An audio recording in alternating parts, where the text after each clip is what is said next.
వాక్యంలో ఎక్కడా చెప్పబడలేదు, నీ వెతుకులాట నీ ఆరాటం నెరవేరుతుంది అని. నీ ఆనందం ఎప్పుడు కనుగొంటావంటే నీ బాధ్యతను నువ్వు నిర్వర్తిస్తున్నప్పుడే. ఆనందం నువ్వు కనుగొనేది దేవుని ఎదుట క్రమశిక్షణ కలిగిన జీవితాన్ని కలిగి ఉన్నప్పుడు. నీకు ఆనందం కొంత కొంత కాలం ఉంటుంది, కానీ దేవుడు ఎక్కడా కూడా వాగ్దానం చేయలేదు ఆనందమే నీ జీవిత లక్ష్యమని. అది గురి కాదు.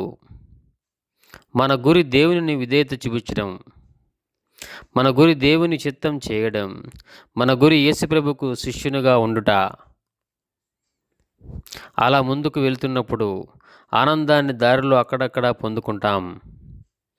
దేవునికై తృష్ట నీకు కలుటకు గుర్తిస్తున్నావంటే నేను మారి ఒక క్రొత్త వ్యక్తిగా అవ్వాలనే కాంక్ష దేవుడు నీ హృదయంలో మాట్లాడుతున్నాడు.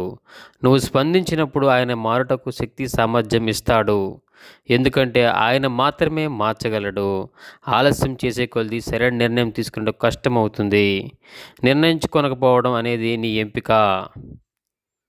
నువ్వు నిర్ణయించుకో, ఈ రాత్రి తర్వాత మారతాలే అని. అది నీ ఇష్టం, ఎంపిక. దేవునికి దూరంగా నీ హృదయం కఠినం అయిపోతుందని బైబిల్ చెప్తుంది. తర్వాత యేసుని చేరడానికి నీకు అవకాశం వచ్చినా నీ హృదయం ఈరోజు ఉన్నట్లు ఆ రోజు సిద్ధపడి ఉండకపోవచ్చు. ఆయన మాత్రమే నింపగలడు నీ హృదయంలో ఉన్న వెలితిని. ఆ వెలితిని నీలో పెట్టుబడింది. ఎందుకంటే నీవు దేవుని స్వరూపంతో చేయబడ్డావు కాబట్టి. దేవుడు లేకుంటే ఆ వెలితి ఉంటుంది లోపల. దేవుడు మాత్రమే నింపగలిగేది ఏది కూడా నింపలేదు.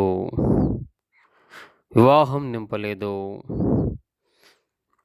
డ్రగ్స్ నింపలేవు, సెక్స్ నింపలేదు, మందు నింపలేదు, స్నేహాలు నింపలేవు, సంఘం కూడా నింపలేదు, మతం నింపలేదు.